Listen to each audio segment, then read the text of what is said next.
President Donald Trump is absolutely rock hard for an executive order. Since coming back into office, he's signed over 142 of them. And I don't know, by the time you're watching this video, it could be more. Definitely there'll be more. Executive orders in general aren't new in American politics. We just hear about them all the time now. Franklin D. Roosevelt really went for gold, cranking out a jaw-dropping 3,721 executive orders during his time in office. In 2021, President Joe Biden came out swinging with 42 executive orders in just his first 100 days. But to be honest, most of those were trying to clean up the Trump mess. But yeah, Trump loves them. It's what wakes him up in the morning, I think. So here's some of Trump's weirdest, wildest, and most whimsical executive orders so far. Number 1, renaming the Gulf of Mexico. Yes. Once the Gulf of Mexico and now the Gulf of America, according to only one country. And now, lucky you, February 9th is now Gulf of America Day. Before Donald Trump jumped onto the name-changing game, the loudest and funniest push to rename the Gulf of Mexico came from none other than Stephen Colbert. Back in 2010, after the Deepwater Horizon oil spill turned the place into an oil slick disaster, Colbert joked on his Comedy Central show that we should just call it the Gulf of America because, hey, we broke it, we bought it. But Trump reckons the Gulf has long been an integral asset to our once burgeoning nation and has remained an undeniable part of America. Cartographers and governments across the world have used Gulf of Mexico for nearly 475 years, so yeah, undeniable, maybe not the word I would go for. Trump said it was part of restoring American pride in the history of American greatness. By renaming a Gulf? Just because America renamed something, it doesn't necessarily make it true. American maps might call it the Gulf of America, but I doubt anyone else will. I mean, so many American maps don't even have New Zealand on them. It is crazy, but that is another video for another day. This executive order is wild and makes my list because it's almost meaningless and just blatantly anti-Mexican and just totally pointless. Number 2, truck drivers have to speak English now. President Trump recently signed an executive order that says if you're driving a big rig across the US, you'd better speak English, and not just a little. Sure, there was already a rule on the book saying truckers had to understand English well enough to read traffic signs and follow basic instructions, which, is a bit more reasonable, right? But, a normal country might have just added other languages to the signs. But hey, who am I to say?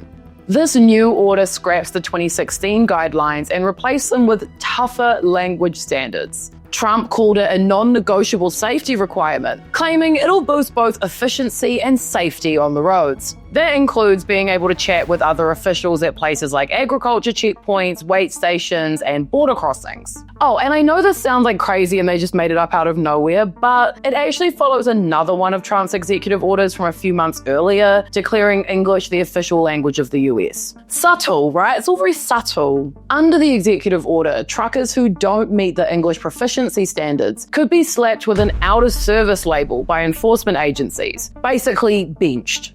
Some experts are warning that this could seriously shake up the trucking workforce, since you literally cannot become fluent in a different language overnight. This one makes my list because it's crazy, because who brought this up? What was the conversation? Sir, yes, I am aware of the peace talks with Russia, but more importantly, I had a conversation that I couldn't understand with a random truck driver today. Waste of time, just makes life harder for people. Next one. Number 3, restoring truth and sanity to American history. This executive order takes aim at the Smithsonian, directing cabinet members to team up with Congress to pull funding from museums, exhibits, and programs that, brace yourself, talk about race or acknowledge transgender people exist. Targeted specifically at the National Museum of African American History and Culture, the Smithsonian American Art Museum, and the yet-to-be-built American Women's History Museum. According to this order, these institutions are guilty of pushing divisive race-centered ideology and daring to suggest that American and Western values haven't always been sunshine and liberty for everyone. But wait, there's more. The order also tells the Secretary of the Interior to bring back any federal monuments that were removed after 2020 and to make sure that no statue or plaque or description says anything too mean about historical figures, no matter how shady their past may have been or how many slaves they might have owned. Woo! Woo! Historical revisionism and censorship. Land of the free. This one's wild and it makes my list because it's blatantly terrible. It's also just a weird one to me for a few reasons. First of all, like, other countries remember history, you know? Like, they can remove whatever they want, but what if I already read it and I'm on the internet and I could just tell you? Now what?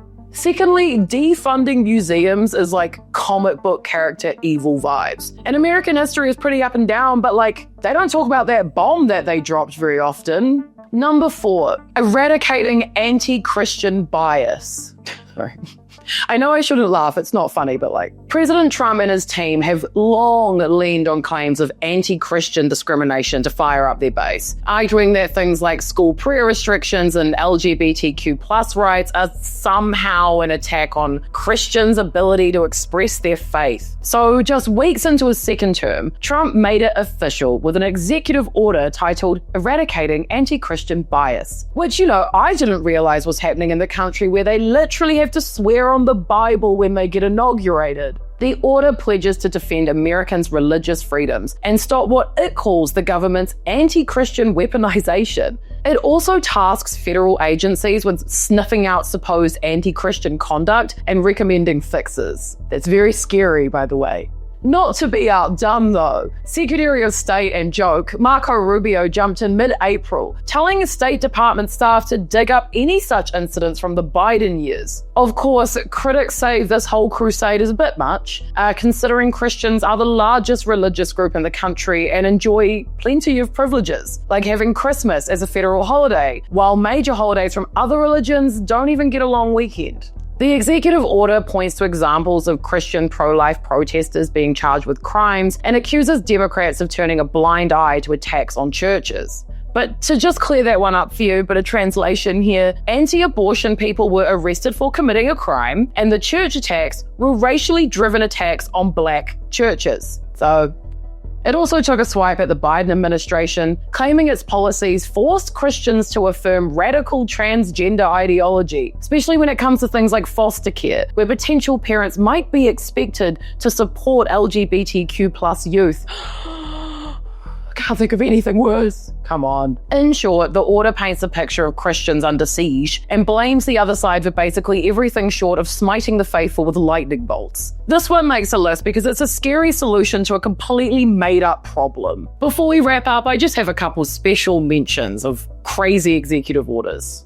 Withdrawing from the World Health Organization again, banning trans athletes, America First trade policy, delivering emergency price relief for American families and defeating the cost of living crisis, advancing artificial intelligence education for American youth, National Crime Victims' Rights Week. Should we start with Donald's victims, maybe his bro Epstein's victims? I'm down for this one. I think this one could be good. Some presidents use executive orders sparingly, like for emergencies, sweeping reforms, or just urgent needs. But Trump uses them like a kid uses stickers. Slap one on anything he doesn't like until it sparkles with misplaced patriotism and poorly disguised culture wars. Will they all hold up? Legally? Morally? Logically? Honestly, probably not. But the man's out here speed-running authoritarianism and showing us in real time what happens when you listen to your dumbest friends. So stay tuned, because by the time you finish this video, there's probably been like 3 new executive orders, maybe 4, maybe one about banning oat milk or renaming Canada to America Junior, or like one requiring everyone to refer to Trump as like President Daddy or something.